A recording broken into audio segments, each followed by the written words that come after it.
In 2006, a German archaeologist told the world that a hill in Turkey had broken the timeline of human history. Temples before farming, gods before villages. It went into the textbooks, into 100 documentaries. Then something strange happened. The team still digging that hill started quietly dismantling the story. Not because they caught a fraud, but because the ground kept handing them things the story had no room for. There is a version of Göbekli Tepe you have heard, and a version currently being excavated, and they are not the same. That's the last stop today. This is our countdown of 7 ancient civilizations that defy explanation, places where the official account has a hole in it, and the people who study them for a living will tell you the central question is still open. Number 1 didn't just rewrite the first chapter of human history. It's being rewritten again, right now, and almost nobody has noticed. Drop a comment telling us where you're watching from. Number 7. Nanmadol, Pohnpei, Micronesia. 92 artificial islands sit on a coral reef cut through by canals. The walls at Nandawa stand about 7.5 meters high, built from hexagonal basalt columns stacked crosswise like firewood. The heaviest around 50 tons, with a total volume of stone estimated at roughly 750,000 tons. The problem: there is no basalt on the reef. Every column crossed open water from formations elsewhere on the island. UNESCO's assessment describes moving around 2,000 tons of rock a year for 3 to 4 centuries. No pulleys, no metal tools, no wheels, no draft animals. Nobody has reproduced it. Rafts, the standard proposal, sit at the edge of what's plausible. The Pohnpeians have never struggled to explain it. Their tradition says 2 sorcerer brothers made the stones fly to the reef. Archaeologists dismiss that and offer nothing that actually works. Pohnpeians call the place the City of the Dead and traditionally avoid spending the night there. In 1907, the German governor who excavated one of its tombs died within a day, officially of sunstroke. Number 6. Shimao, Shanxi Province, China. For generations, villagers assumed the collapsing stone walls on the Loess Plateau were part of the Great Wall, until jade started turning up, sourced from more than 1,000 kilometers away. Excavation from 2011 revealed a fortified city of about 4 square kilometers, dated to roughly 2300 to 1800 BCE, centered on a stepped pyramid. 11 terraces, around 70 meters high. A footprint roughly 4 times the Great Pyramid at Giza, built at almost the same moment in history. Palaces and a reservoir crowned the top terrace. Beneath the Eastern Gate, a 2018 antiquity study documented pits holding around 80 human skulls, mostly young women, placed as the wall went up. Jade blades slotted into the stone seams above them, serpent and half-human reliefs facing outward. Someone built a gate on the heads of 80 women and decorated it to watch you walk through. We don't know what these people called themselves. China's earliest writing begins centuries after Shimao emptied and never mentions it once. Number 5. Akrotiri, Santorini, Greece. Around 1600 BCE, the volcano, then called Thera, detonated, gutting the island and leaving the caldera cruise ship sail into today. Its ash has been found in Egypt. Under meters of pumice lay a Bronze Age town, and when excavation began in 1967, what emerged was a city preserved beyond anything else in the Aegean. Buildings 2 and 3 stories tall, intact streets and drains, frescoes unfaded enough to look wet. And no bodies. Nearly 60 years of digging, and not one human skeleton in eruption context. The gold is gone too, apart from a single golden ibex. The likely reading earthquakes warned the town first, and it evacuated by sea, though where the residents went has never been established. This is also the eruption Spyridon Marinatos and seismologist Angelos Galanopoulos argued was the real event behind Plato's Atlantis, a wealthy island wiped out in a day and swallowed by the sea. Most classicists reject that link, but none of them can say where Akrotiri's people ended up either. Worth noting, only about 12,000 of an estimated 200,000 square meters have been dug. The bodies may simply not have been reached yet. A 2022 PNAS study identified the eruption's first confirmed victim: a young man and a dog killed by the tsunami on the Turkish coast, 200 kilometers away. Subscribe now. The top 4 are where the accepted version of history stops holding. Number 4. The urban Amazon, Bolivia and Ecuador. In 1542, Francisco de Orellana reported populous towns and roads along the Amazon. Europe filed it as fantasy, since the jungle supposedly couldn't feed a civilization. In 1925, explorer Percy Fawcett went looking for a lost city built on that same conviction. He and his son vanished. And Fawcett spent the rest of the century as history's cautionary tale about obsession. Then researchers flew lasers over the canopy. A 2022 Nature study mapped the Casarabi culture in Bolivia's Llanos de Mojos. Tiered settlements, platform mounds up to 22 meters, moats, and dead-straight causeways occupied roughly 500 to 1400 CE. A 2024 science study mapped Ecuador's Upano Valley.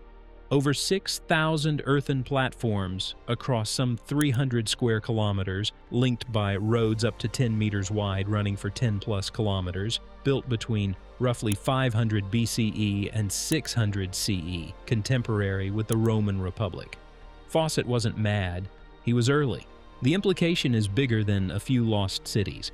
The rainforest itself looks manufactured, drained, farmed, roaded, and shaped for millennia by people whom Old World disease erased before Europe ever counted them. LIDAR has covered a fraction of 1% of the basin. Number 3. Mohenjo-Daro, Sindh, Pakistan. Its name translates roughly as the Mound of the Dead. When excavation cut below later ruins in the 1920s, it uncovered a 4,500-year-old city built on a grid with covered sewers running under every street.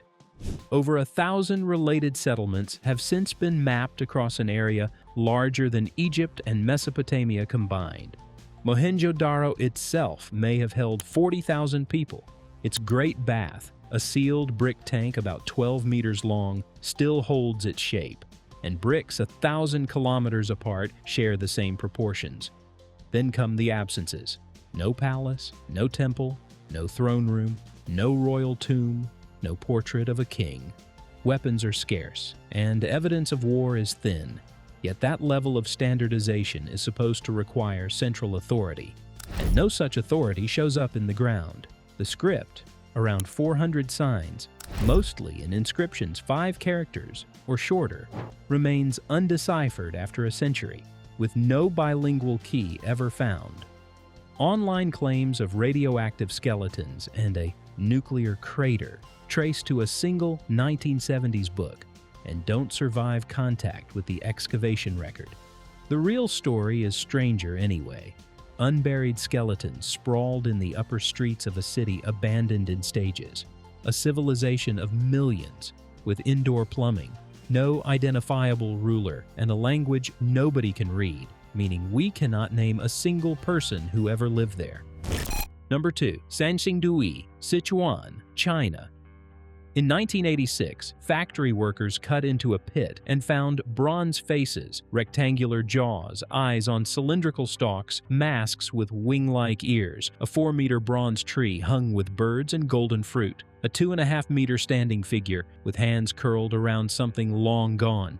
A second pit followed. Together, over 900 objects. Between 2019 and 2022, 6 more pits yielded over 13,000 additional artifacts, including a gold mask, more than half of it intact, alongside silk and hundreds of elephant tusks. Nothing in 3,000 years of Chinese art has those eyes, but the excavation itself is stranger than the aliens' theories that latch onto it.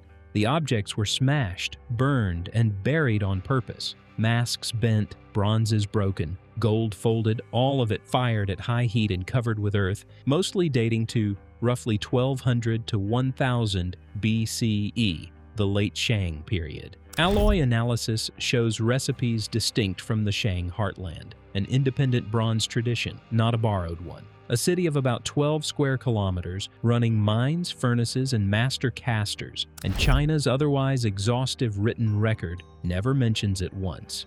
One recent hypothesis from Peking University's Sun Hua points to an internal religious conflict that tore the city apart. It remains a hypothesis. Nobody can say whose faces those masks were, or who decided they had to be destroyed. Number 1.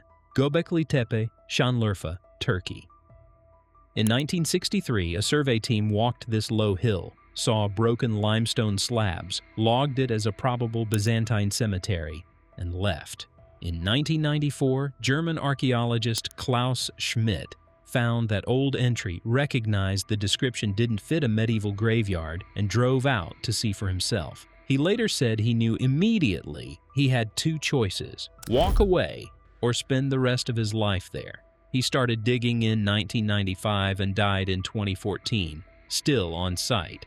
What came out of the hill were circular enclosures about 20 meters across, ringed by T-shaped limestone pillars, the largest around 5.5 meters tall and roughly 10 tons, carved with foxes, boar, vultures, scorpions, and cranes.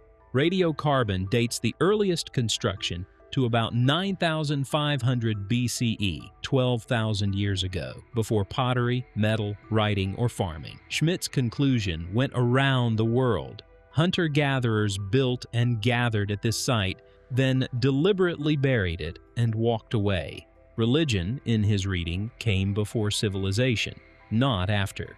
A 2017 Edinburgh study proposed that carvings on one pillar encode the date of a comet impact that triggered an ancient cold snap. It was published and immediately contested, including by the excavation team, and remains unresolved.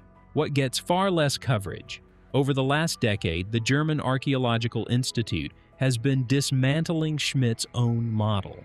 Deposits turned up that nobody had examined: hearths, middens, grinding stones, vats consistent with processing wild grain. Rock-cut cisterns were identified on the plateau, one large enough to hold well over 100 cubic meters of rainwater, undercutting the idea that no one could have lived on a waterless hill. And the famous deliberate burial now looks doubtful. The fill sits unevenly, heaviest on the uphill slopes, and mixed with later material, a pattern that reads more like slope collapse than ceremony. Survey has also turned up a dozen more sites of similar age nearby, Karahan Tepe chief among them. Göbekli Tepe was never alone on an empty landscape, just the first piece of something far larger we've barely begun to map. The pillars are still 12,000 years old. Someone still quarried, carved, and raised 10-ton stones before the invention of the plow. What's collapsed is the neat ending, and every time this site gets explained, the explanation is what breaks next. 7 civilizations. A city of stacked basalt on a Pacific reef whose builders say the stones flew, and whose modern excavators still can't say otherwise. A 70-meter pyramid raised on the skulls of 80 women by a state with no name and no records. A Bronze Age town where the paintings survived and every person vanished. Amazon cities and highways that Europe spent 5 centuries insisting were impossible, and an explorer who disappeared looking for them. A civilization of millions with sewers, no king, and a script nobody can read. Bronze masks in Sichuan, deliberately destroyed and buried, that the most complete written record in the ancient world never mentions. And a hilltop in Turkey that broke the timeline and is now breaking the story that broke it. Here's the thread. None of these places was hidden by dirt first. Each was hidden by an assumption that reefs can't carry cities, that frontiers have no states, that jungles are empty, that complexity needs kings, that monuments need farmers. The soil kept the evidence intact. The assumptions kept the shovels away. And Göbekli Tepe proves this doesn't stop once a discovery gets famous. The correction has a correction, and that one probably has one too. So which of these 7 do you think we've most badly misread?